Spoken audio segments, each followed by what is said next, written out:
Today we're recapping a romantic drama, 365 Days. Spoilers ahead. The movie opens with an aerial shot of the island of Lampedusa, on a lone building right before the Mediterranean Sea. On the rooftop of this building, a business meeting's going on between two groups. Two men speak with Massimo's father, while Massimo and Mario, his father's advisor, stand behind him. These two men have a business proposition. They want Massimo's father to get involved in the human trafficking business. However, the old man is not interested, despite the promise of a good cut from the deal. Instead, he calls Mario, his trusted advisor, and walks away from the men. At the same time, Massimo's holding a pair of binoculars towards the raging sea. In the frame is the image of a woman smiling, her hands raised towards the sky. His father appears beside him and asks what he was looking at. Massimo hands him the binoculars and his father takes a look at the same woman. He isn't impressed.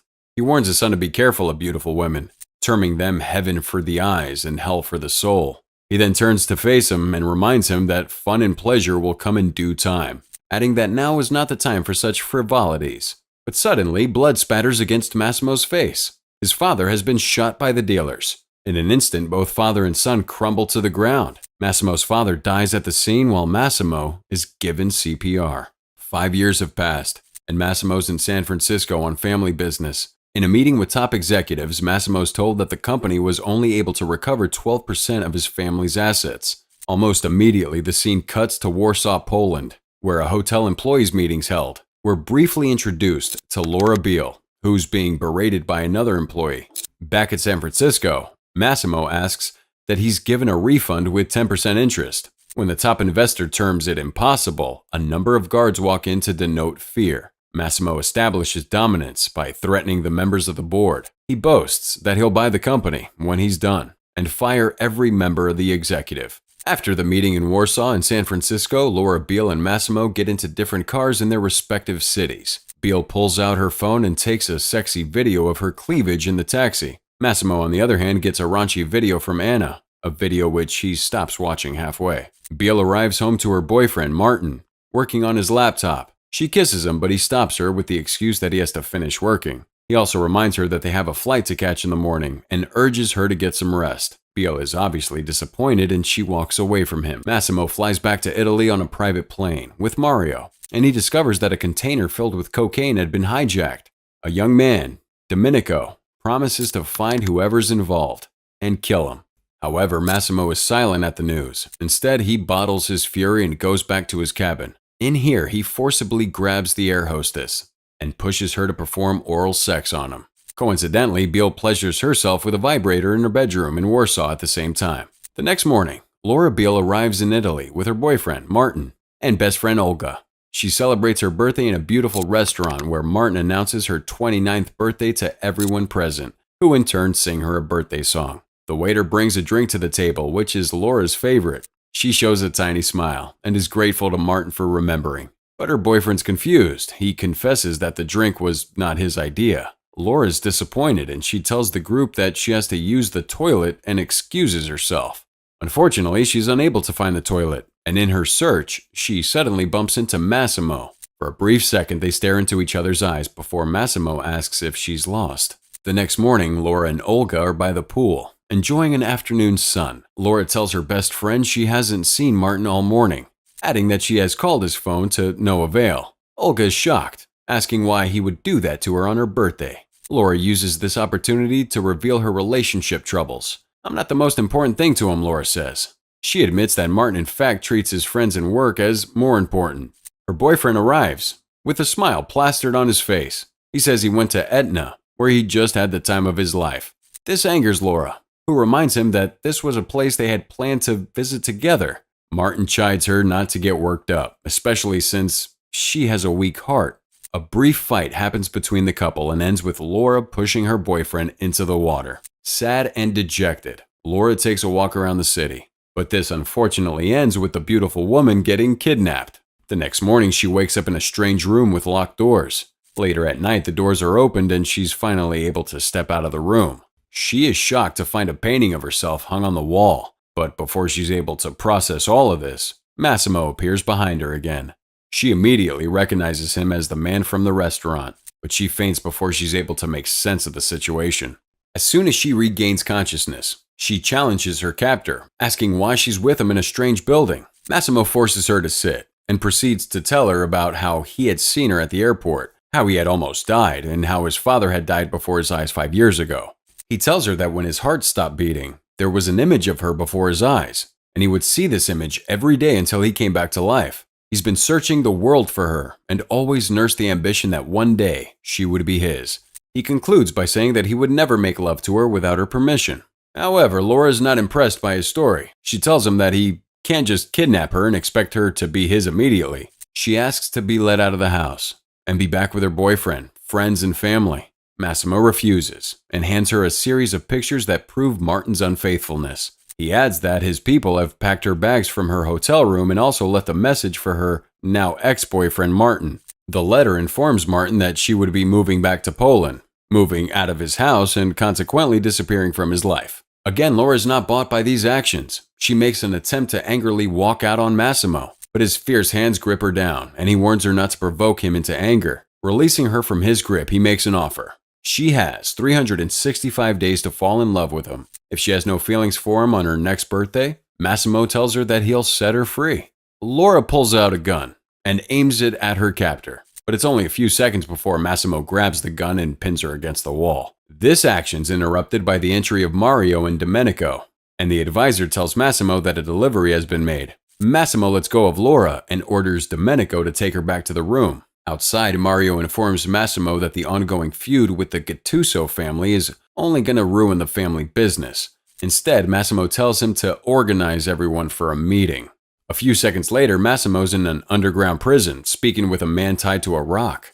The man's Alfredo, and he's being punished for selling children to a brothel. Just before the scene ends, Massimo makes a promise to his prisoner. He assures Alfredo that his existence would be wiped off the face of the earth as punishment for his crime. While Massimo attends to urgent family business, Laura tries to escape the villa. However, her goal is defeated when she witnessed Massimo and his men shoot Alfredo to death. Shocked at the sight of this event, she collapses in fear. The next morning, Massimo explains to her that Alfredo had it coming. He had sold children, stole, and cheated his family. But again, Laura pays no attention to his words. Instead, she asks for her cell phone and laptop, a request which is promptly denied by Massimo. He tells her that these will come in due time, but right now she has to prepare for a trip. In a drastic turn of events, Laura slaps him across the face, but this time Massimo doesn't react. Laura slowly settles in. She enjoys a delicious breakfast with Domenico and catches a nap before Massimo appears again. This time he drags her onto a trip to Etna, where she buys the most expensive clothes and shoes. After a brief fight in one of the stores in Etna, Laura tries to escape again, but just like before, she fails. Massimo corners her before she gets far and tells her to use better shoes next time if she wants to run. Seeing that she could talk to him now, Laura asks him if he really meant what he said about not touching her without her permission. Massimo nods in the affirmative, which causes Laura to ask for her laptop and cell phone again. Later that night, Laura and Massimo sit for a romantic dinner. For the first time since they met, Laura controls the conversation, even going as far as telling Massimo that her grandma makes better dinner than his chef. She asks him about his business, but Massimo reveals little. He mentions that he has a number of clubs, hotels, and restaurants that he manages. He has inherited all these from his father, he says, but it's not the life he wanted for himself. During this conversation, Massimo receives a text message from Anna, the same woman who sent them raunchy videos at the start of the movie. He promptly ignores the text and chooses to focus on the conversation with Laura. After dinner, Laura gets her phone and laptop. She calls her mother to tell her she's doing very fine. She's got a new job in Sicily, Italy, and it would require her to be gone for a year. The next morning, Laura wakes up to discover Massimo by her side. She rushes to the bathroom to take her bath, only for Massimo to join her a few seconds later. In the bathroom, she teases him with her naked body, a move which makes him angry. Laura is forced to board Massimo's private jet on a trip to Rome. In Rome, Laura goes to his hotel room and teases him once again. Just like the last time, she walks away the minute he's about to make love to her. But this time, he chains her to his bed. But despite this, Massimo refuses to make love to her. He alternatively tells her to get dressed, as they have to be in one of his clubs.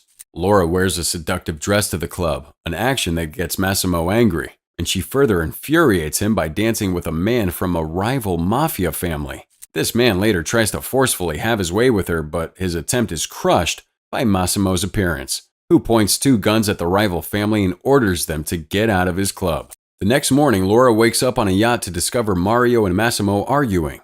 Mario's visibly angry with Massimo for shooting the hand of the man who Laura had flirted with. He tells them that he started a war between two very powerful families, and the only way to ease the tension was to get rid of Laura and go back to Anna.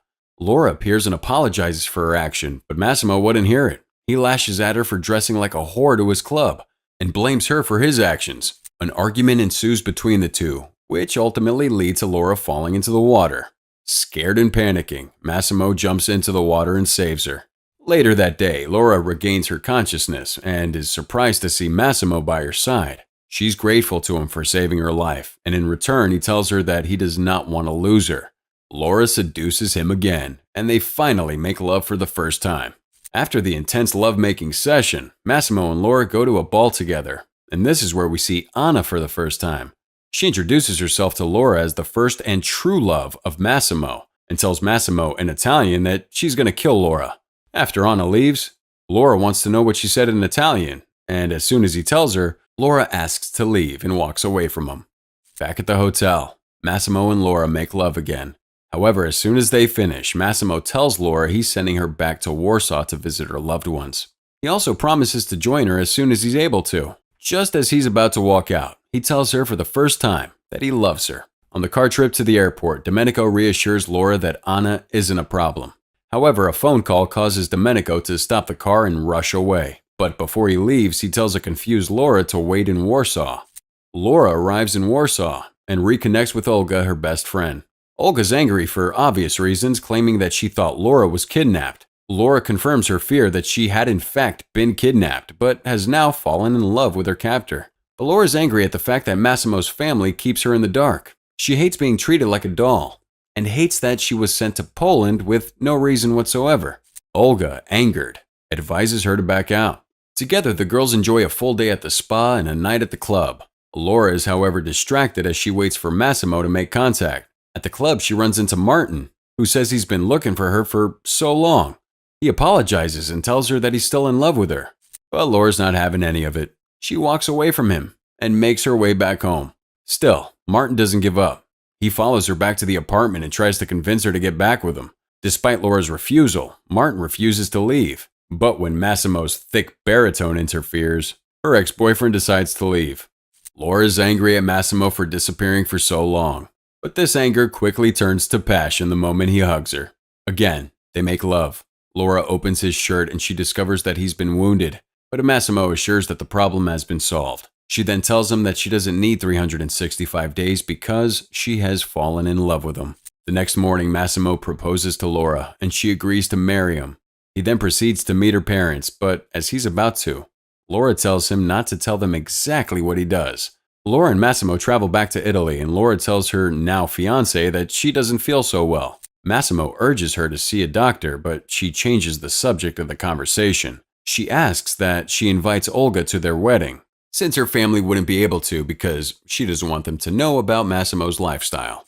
Olga arrives and learns that Laura's pregnant, but rather than celebrate the news, she's angry that Laura would get pregnant after being with Massimo for just 2 months. After she calms down, Olga urges Laura to tell Massimo about the pregnancy. Laura obliges and calls her fiancé, asking if they can talk over dinner. At the same time, Mario receives a call informing him that the life of Laura is in danger. Meanwhile, Laura's car goes into a tunnel and the phone call with Massimo goes dead. Mario rushes to Massimo to share this new information with him. As soon as Mario appears, Massimo breaks down in tears when he realizes the implications of this message. At the entrance of the tunnel, Laura's car does not emerge. Instead, a police car blocks the entrance. This is a review for 365 Days, which was produced by Maciej Kowalski, Iwa Lewandowska, and Tomasz Mendez. The movie starred actors like Anna Maria Sikluka, Michelle Marone, Bronislaw Warklowski, Otar Saraldiz, and many others.